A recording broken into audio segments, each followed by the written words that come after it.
All right, let's get your overall view of the events today. You did write two very good columns on this. One, the impeachment report on Trump is a political attack with no factual basis, no GOP support. And you didn't have a title on the second one I read that went into the 110-page report debunking by the Republican minority, debunking the majority report in the House Intel Committee. That would be the Cowardly Congenital Liar Shifts Committee. Well, I think what we saw today, Sean, is that Jerry Nadler stacked the deck against President Trump, selecting three liberal law professors who have either prejudged Trump in many of their writings or expressed animus toward him. And only one professor from the Republican side, but I agree, who's the only one who was sane and eloquent and really captivated, I think, the viewers and the audience. Jonathan Turley is possessed of uncommon eloquence. And when he said impeachment must be based on proof, not presumptions, I don't see proof of a quid pro quo. He was really putting a dagger in the heart of Schiff's 300-page nonsense that he issued last night, which, you're right, I criticize quite a bit in detail in my latest column. But the point that Turley was making, if you rush this impeachment through, he said, you will leave half of the American public behind. And that is not what the framers wanted. He said they were manufacturing a case prematurely, and you can't do it this way. It's wrong. You're doing it based on rage, not reason. And I think that is something that will resonate with most Americans, not what some of these other people like Noah Feldman, Pamela Karlan, and Michael Gerhardt had to say. They wore their disdain and hatred of Trump on their sleeves. As you watch all of this, I'm thinking, all right, now, I'm really into politics. I follow this day and night, night and day. What I don't like about it is the danger that this now poses to our republic. And Andy McCarthy even suggested at one point, if that's the standard, every president has and will abuse power and can be impeached. But I don't see that in any way, because when you get to the factual side of what they're saying here, and you notice they're trying to now go back to Russia. Let's add Russia to the mix. Let's add Stormy to the mix. Whatever they want to add to the mix, we might as well just throw it all against the wall now and see if it sticks. But when you get to the substance, and I thought, as Turley said, there's no evidence the president committed any crime here. And there's only one fact witness so far that has spoken, and that would be Ambassador Sondland. And sure. Ambassador Sondland was the only one that talked to the president. In other words, he wasn't a hearsay witness, and he was not necessarily, although he was at times an opinion witness, and he did say, I'm offering my conjecture, I thought, I guessed, I don't know. But when you got to the substance of what he knew about what had actually happened, I asked the president what he wanted for the release of the funds. I want nothing. I don't want a quid pro quo. I want him to do the right thing. And then Jim Jordan following it up with the great cross-examination with, Ambassador, when did the Ukrainians make the announcement? What announcement? The announcement that, in fact, they were going to do everything Trump wants to get the money. That never happened. Never happened.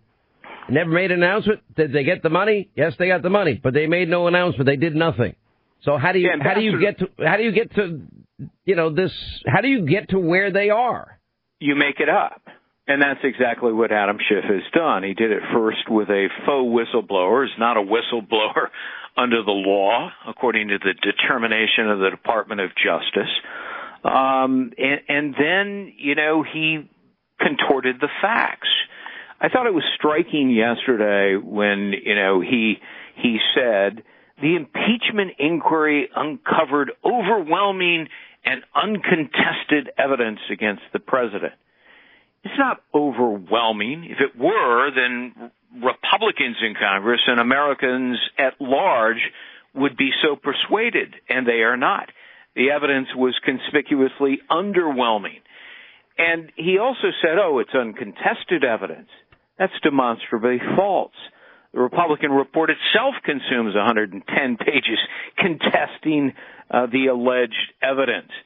not to mention the hours of cross-examination contesting the knowledge and credibility of witnesses who were peddling and trafficking in nothing more than speculation, rumor, innuendo, all of it based on multiple hearsay. My favorite witness was George Kent, who said, "Oh, I believe there's a quid pro quo because I heard it from Taylor, who heard it from Morrison, who heard it from Sondland. But when Sondland testified, he said, oh, I just presumed it. I guessed it."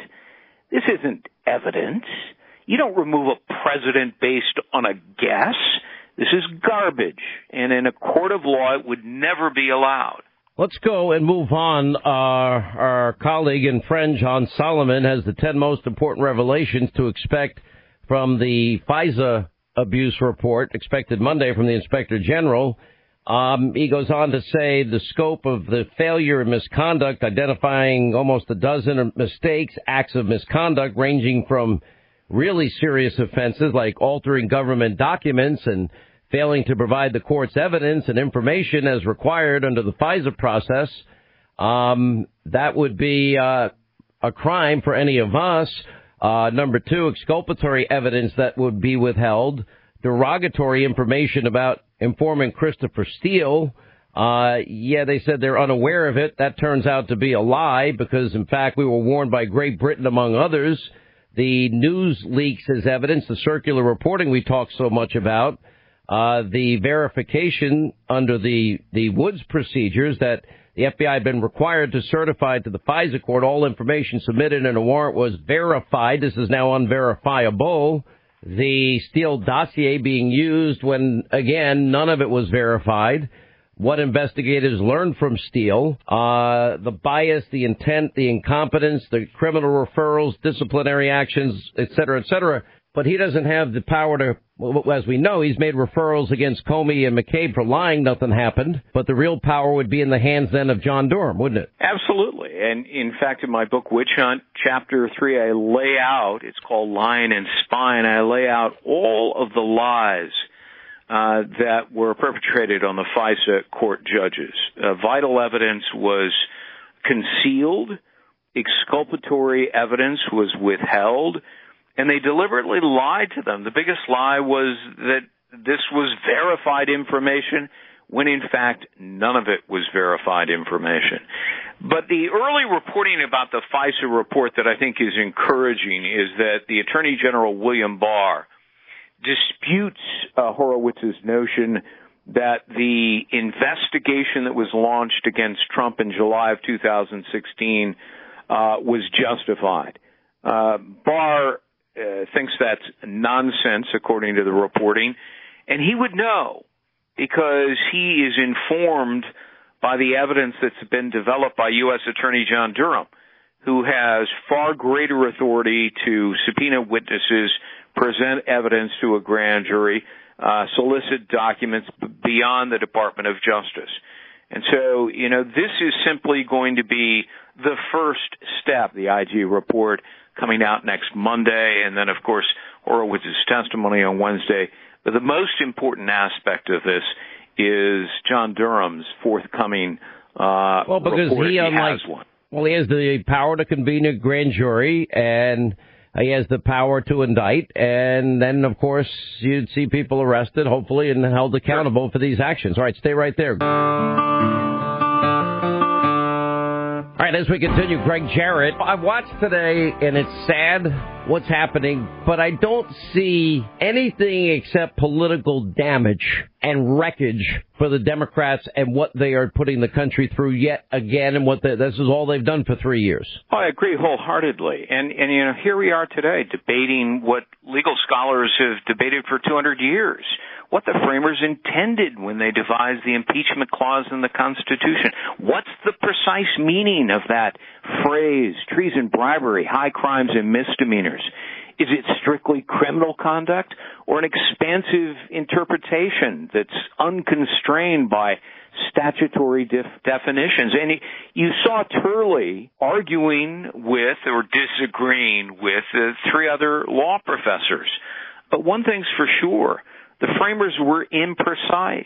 Their meaning was undefined. As a result, it has been a source of constant confusion and consternation for 200 years.